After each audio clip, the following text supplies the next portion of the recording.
Welcome back to another episode of CAD Jungle. In today's episode, we're going to be creating this rocker arm. Let's get started. For this project, all dimensions are going to be in millimeters. To make sure it's set, we're going to check Document Settings, drop down, change active units, and make sure it's set to millimeters. Let's create a new component and give it a name.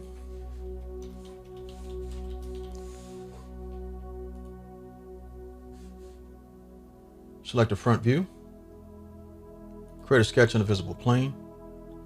We're going to create the outline we need by using a series of construction lines and circles. Starting in the center point, adding dimensions as we go along.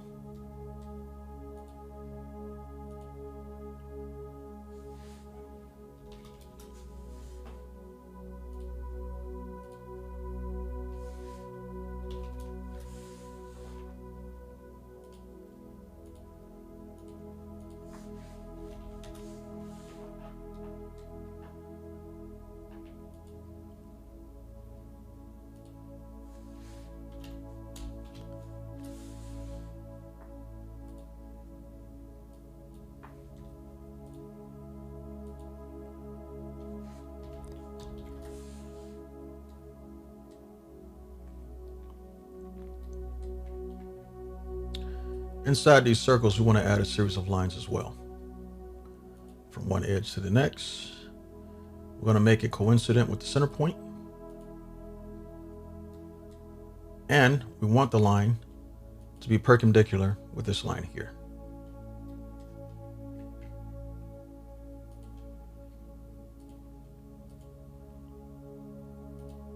We'll do the same thing on both ends.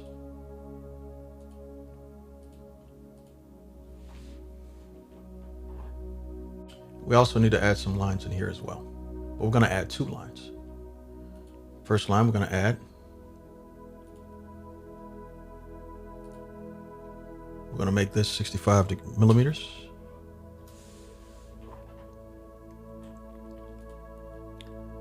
Want to make it 60 degrees off of this line here, so half of the center basically. Want to add one more line that's parallel to this line at the very bottom, starting in the center.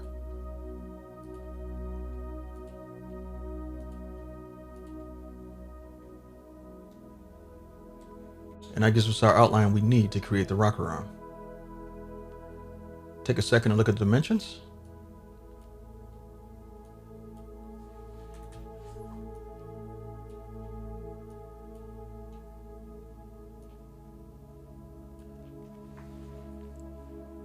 Okay, let's move on. Let's finish the sketch. What we want to do now is create a series of planes so we can basically make the ovals on each side. And to do this, we're going to be using a series of ellipses later. All right, let's start out by selecting Construct, Plane at Angle, and let's select these series of lines. So we'll select this line. We want it to be perpendicular to this line, so we'll make it 90 degrees. And we'll do the same thing for the other two sections.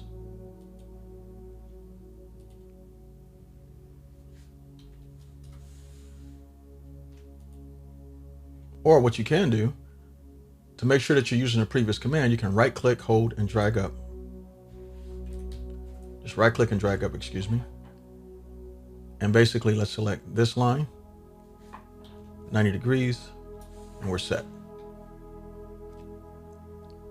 Now we're going to create sketches on each one of these planes. So let's create a sketch on this first one. We're going to be using the center point, so we'll start out with the ellipse tool. Select the center point, drag it outward, make it 30 millimeters, and we're going to make this 38.1. What we want to do is make sure that they intersect the previous sketches that we had before, and it intersects the circles. Let's finish this sketch, and let's do the same thing on the opposite end. Create a sketch. Select the ellipse tool.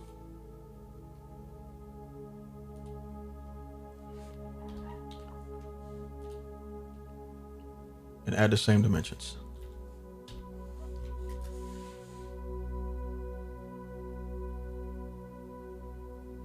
And last but not least, we'll finish this one up, but we're going to be doing it a little differently.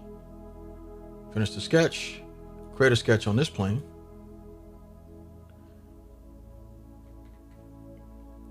We want to use the ellipse command. We won't start in the center point, we'll just start on the line.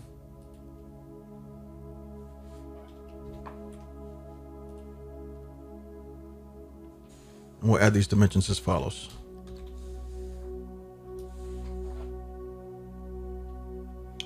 Okay, what we want to do now is select the coincident constraint, select the ellipse, and I want it to be coincident with the center point, correction, the point at the end of this line. And now it's fully defined.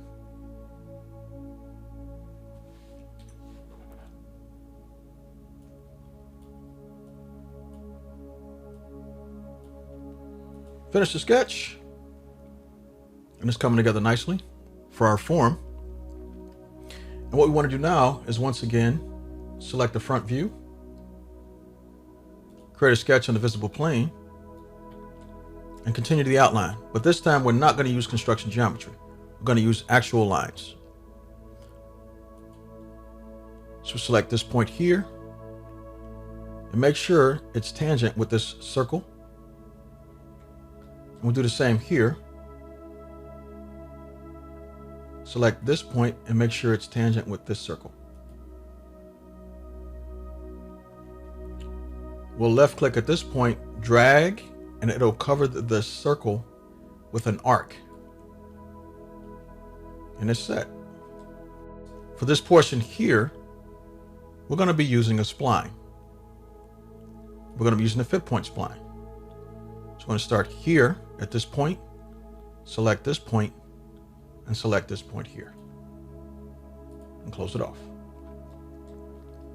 We're going to use the horizontal constraint here. Make this horizontal. What we want to do is select the perpendicular constraint because I want this handle to be perpendicular to this line here.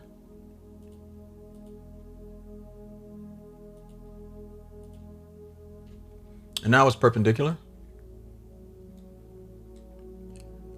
To lock it down, I'm just going to add dimensions. Left click and let it go. All right, and now it's fully defined. And we need to get rid of this coincident constraint because we want it to be here. So let's delete that. Select coincident constraint. Select this point here. Finish the sketch once again. Now we can use the loft command. So create, loft, select the profiles, not the circles, but the ellipses.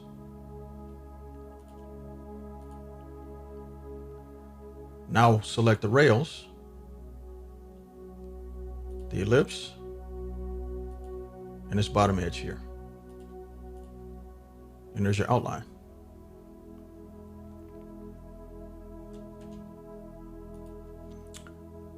Select the front view once again. And let's add a series of circles to give us the shape we need. Create a sketch on the visible plane.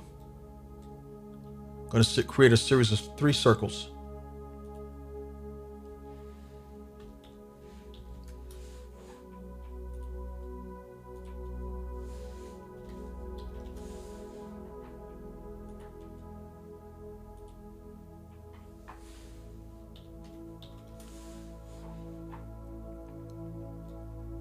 Also, I'm going to hit the P key because I want to project the inside circles and select all 3. Let's finish the sketch. Let's use the extrude command and select the entire profiles.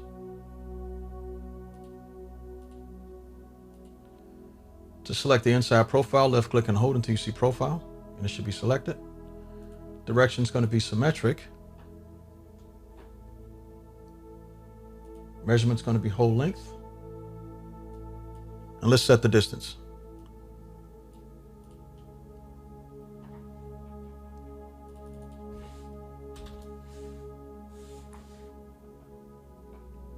Operation is going to be set to join, not cut. Taper angle is going to be -5. Once again, let's select the extrude command. We want to select the inside profiles. Let's go back and bring up the sketch again. Select the inside profiles.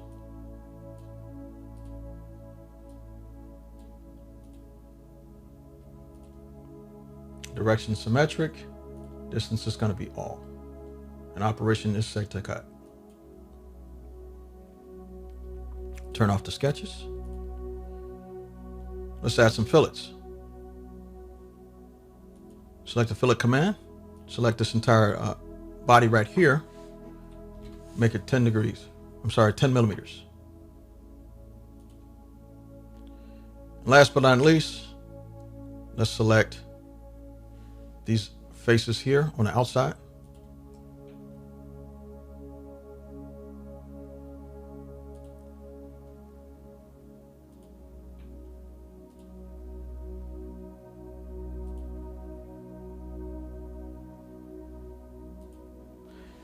Let's make it 0.8.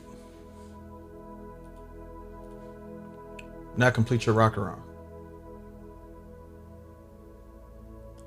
Well, I hope you enjoyed this detailed exercise. Stick around and I'll see you in the next video.